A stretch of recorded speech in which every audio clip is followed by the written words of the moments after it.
attends, si je peux faire un crossover, je pars dans le zig alors que tu m'attendais dans le zag. Vas-y. Justement là-dessus, est-ce que par rapport à la NBA cette fois, non pas des médias, parce que les médias c'est un peu le rôle d'avoir cette proximité ou de proposer ce genre de contenu, mais par rapport à la NBA, qu'est-ce que tu en penses de l'évolution aussi de la posture de la NBA ou de qu'est-ce qu'ils font différemment par rapport à il y a 10 ans en termes de contenu proposé, en termes de formules proposées. Je sais qu'une des critiques ça peut être aussi de justement la NBA elle vend beaucoup de highlights, elle vend beaucoup de trucs comme ça ou sur les réseaux, mais finalement le côté match grandiose et match dans son intégralité on le retrouve pas trop. Qu'est-ce que tu penses un peu de l'évolution de la NBA en elle-même sur ce mode de consommation? Moi, je suis pas tout à fait d'accord sur le fait de dire, même si c'est très tentant de dire que c'est highlight. Ouais. Oui, il y en a plus qu'il n'y en a jamais eu, c'est vrai. Mais parce qu'on n'a jamais eu autant accès à l'information, on n'a aussi jamais eu autant accès à d'autres choses, mais qu'on oublie. Donc, jamais on a eu autant accès à des interviews de coach d'avant et d'après-match. Ouais. En fait, en réalité. Jamais on a eu la possibilité de participer à l'autre bout du monde à des conférences de presse pour poser des questions à des entraîneurs. Ce qui est quand même un truc qui était inimaginable il y a 15 ans, tu vois. Ouais. Et aujourd'hui, c'est faisable. Oui, en surface, en vitrine, et tu l'as bien dit, la NBA est une entreprise, et donc elle sait mieux vendre que quiconque son produit. Et donc, désolé pour les puristes, mais un 360 alley-oop de Ja Morant va plus vendre, ou un 3 points de Stephen Curry dans l'ère de Twitter et d'Insta, va plus vendre que les nouveaux posts d'Alperen Sengun avec tout l'amour que j'ai pour lui, comme tu le sais, et toi aussi. Oui. Moi, ma crainte, c'est que la télévision au global a chuté. Ouais. C'est-à-dire que moi, je suis désolé de voir la chute stratosphérique d'analyse qui a laissé part en fait à une forme de cirque permanent, c'est-à-dire Perkins, Paul Pierce, plus c'est gros plus ça passe, connerie sur connerie. Hier soir Tim Duncan il lui demande ce qui s'était passé avec Joey Crawford, qu'est-ce qui se passe quand on lui met un gobelet sous le cul, quand c'est Manu Ginobili qui le fait. Enfin tu vois, moi j'étais là genre bon, ça me fatigue.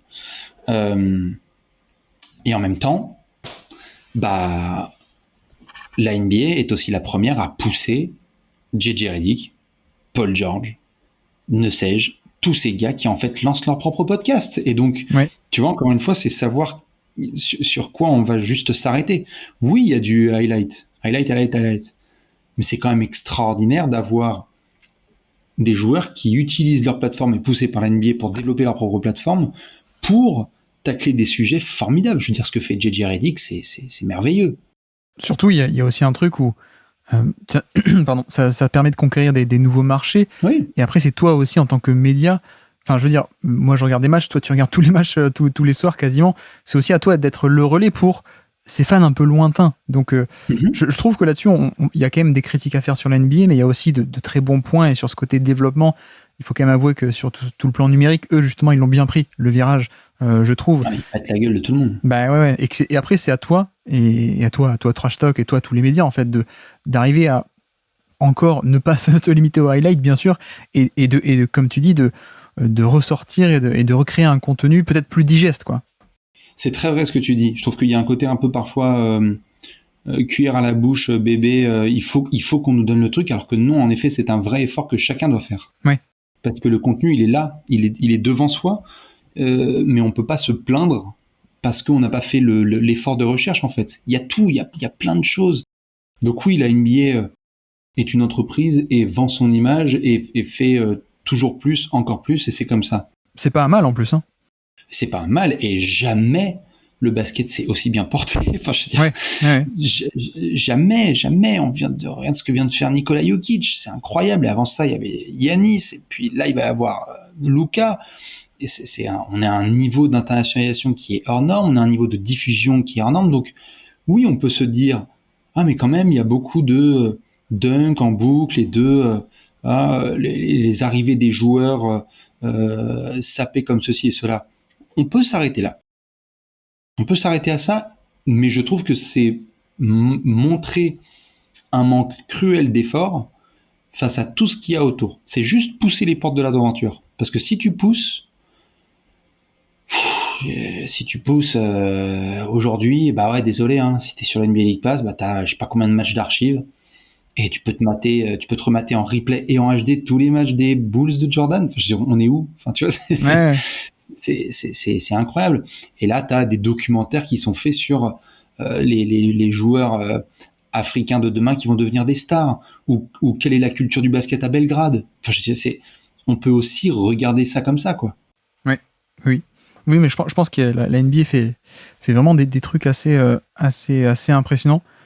Moi, le seul truc, c'est qu'il faut arrêter de zoomer. Il faut arrêter de zoomer sur les matchs. S'il vous plaît, laissez-nous voir le terrain, qu'on puisse Oui. analyser tactiquement. Ah ouais, tu comprends mon pot. Non, mais c'est sûr. Et d'ailleurs, j'avais hâte de te poser la question parce que je sais pas si tu as vu la technologie développée par les Clippers l'année dernière, Oui. où ils vont commencer à avoir les zones chaudes, les zones froides, les pourcentages des joueurs quand ils shootent et tout. Je sais pas ce que toi t'en penses, mais il y a quand même, en termes d'avant-gardisme, si la NBA développe un truc pareil, mais enfin, je sais pas pour toi, mais moi je trouve ça incroyable. Oui. Après, le problème, d'ailleurs, c'est ce que tu nous dis, hein, c'est que le grand public et même la quasi-totalité du public, faut faire attention à que ça devienne pas un peu indigeste, ce surplus de données. Surtout qu'en plus, les données sont un peu parfois décontextualisées.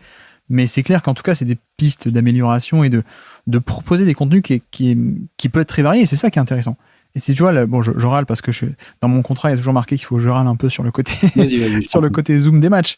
Mais tu vois, ce qui est peu intéressant, c'est justement, tu proposes un League Pass où tu as un angle resserré pour ceux qui veulent vivre de plus près, tu as un angle plus tactique qui dézoome, tu as un angle, comme tu dis, avec les stats, avec ou ce genre d'innovation des Clippers, de la TV des Clippers.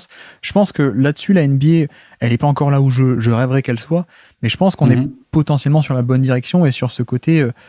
en fait, avoir un catalogue assez varié pour satisfaire tous ces nouveaux clients. Et en plus, elle arrive à en ramener beaucoup des nouveaux clients. Donc, c'est là aussi où c'est intéressant. Et c'est comme vous, hein, jongler entre satisfaire tout le monde. Et je pense que la NBA, elle est aussi dans ce truc, quoi. Toi, tu trouves que la prod a baissé, s'est améliorée? Parce que là, tu parlais des zooms par rapport au match. Tu penses que c'est moins bien ou que ça va dans une bonne direction, comme tu le disais là? Non, moi, en plus, c'est pas la NBA, c'est Bally Sport. C'est le nouveau, tu sais, qui ont acheté Fox Sport. Ouais.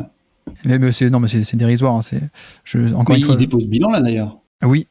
Et on va voir qui va racheter. Mais tu vois, par contre, plus sérieusement, parce que c'était un peu une blague de taper sur Bally Sport, mais plus sérieusement, le League Pass NFL, par exemple, propose des angles de caméra un peu tactiques dans leur League Pass, quoi. Et ça, je pense que c'est une piste d'amélioration pour la NBA.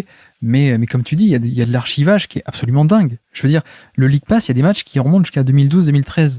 La carrière entière de Antetokounmpo, tu peux l'avoir sur le League Pass si tu payes le League Pass et que tu l'as.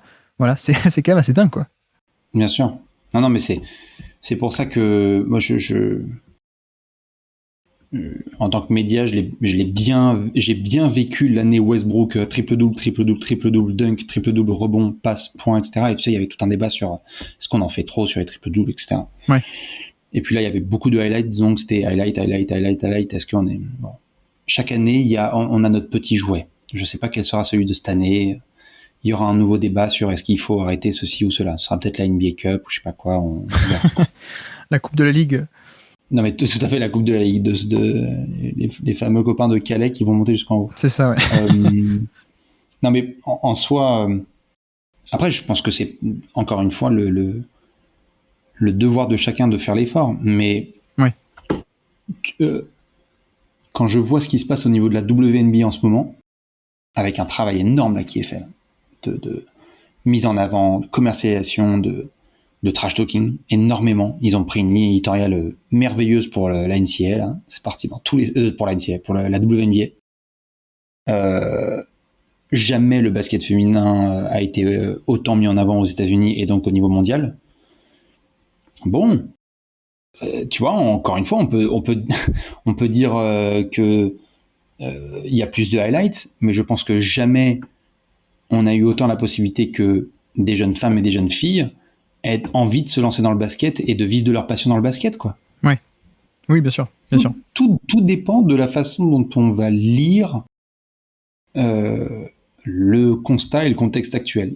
Moi, je trouve qu'il y a la nécessité et le besoin pour une ligue et une entreprise de se vendre. Donc, moi, je connais bien ça, so be it, ils le font. Ouais. Parfois, il y a des choses que j'aime bien, parfois, il y a des choses que j'aime moins bien. Je trouve que le All-Star Game est devenu une farce. Je trouve que le All-Star Weekend ne sert plus à rien. Il doit faire peau neuve, on va dire. Ouais. Enfin, je sais pas, toi, t'en penses quoi? Ah bah moi, je n'ai pas regardé depuis 2011, donc pour te dire à quel point... Bon, au moins, ça mérite d'être clair. Mais par contre, le jeu ne ment pas. Tu l'as vécu comme moi, tu as vécu Jokic cette année comme moi. Et tout le travail qui est fait médiatique autour de lui. Et la possibilité d'avoir des médias comme The Athletic qui se développent aussi, où des joueurs s'expriment, et on peut avoir encore du travail de reporting fait sur place, où il y a des gens qui vont jusqu'à son bord pour aller expliquer comment ça se passe et pourquoi ce mec est comme ça. Et Luka va prendre la suite selon moi et va encore plus accentuer le fait que le basket n'appartient pas qu'aux super athlètes mais avant tout aux joueurs intelligents et c'est merveilleux. Enfin, tu vois, on peut choisir de se dire waouh, ils en ont fait des caisses sur du 70. Ouais, enfin, on peut aussi dire qu'ils en ont mis des caisses sur des mecs qui sont ultra forts techniquement et que c'est superbe d'avoir accès à ce type d'image. Oui, puis tu vois, autre très bon point, la NBA par exemple donne la parole et a créé une plateforme où donne la parole à quelqu'un comme Ben Taylor par exemple, qui lui est vraiment analyse poussée et dure et pourtant la NBA elle-même lui donne une plateforme, lui l'autorise à regarder des vidéos officielles sur sa chaîne et même le fait venir sur sa chaîne officielle. Donc voilà, il y a aussi ce côté-là et c'est vrai que le développement est assez global, on peut le dire. Qui est selon toi, qui est le meilleur commentateur ou / la meilleure commentatrice de NBA aujourd'hui? Moi, j'aime bien Mike Breen en commentateur. Je suis un peu moins fan de Mark Jackson, mais... Bon, pareil. Mais en fait, si je te posais la question, c'est que Doris Burke, oui, c'est exceptionnel d'avoir ce type d'avancée et ce type de contenu qu'elle est capable d'envoyer match après match, de recherche, de pause, d'analyse en direct, de demander à la prod de mettre l'accent sur cet angle-là de caméra parce qu'il y a eu une action qui lui a semblé importante ou un message qu'elle a eu de la part d'un joueur ou d'un agent quelques temps auparavant. Oui, il va y avoir des doubles, triples replays de LeBron qui check Neymar au premier rang. Oui, mais on n'est pas obligé de s'arrêter à ça. Oui, c'est ça, ouais. Oui, d'accord. Oui, puis c'est vraiment essayer d'offrir un catalogue à tout le monde, quoi. C'est ceux qui sont intéressés par Neymar et LeBron, ils y vont, et les autres, ils peuvent aller chercher d'autres choses, quoi. Et notamment des vidéos de Ben Taylor, notamment plein de trucs, quoi. Donc c'est intéressant.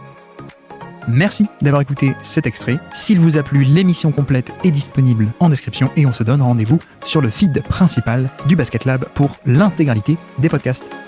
À bientôt.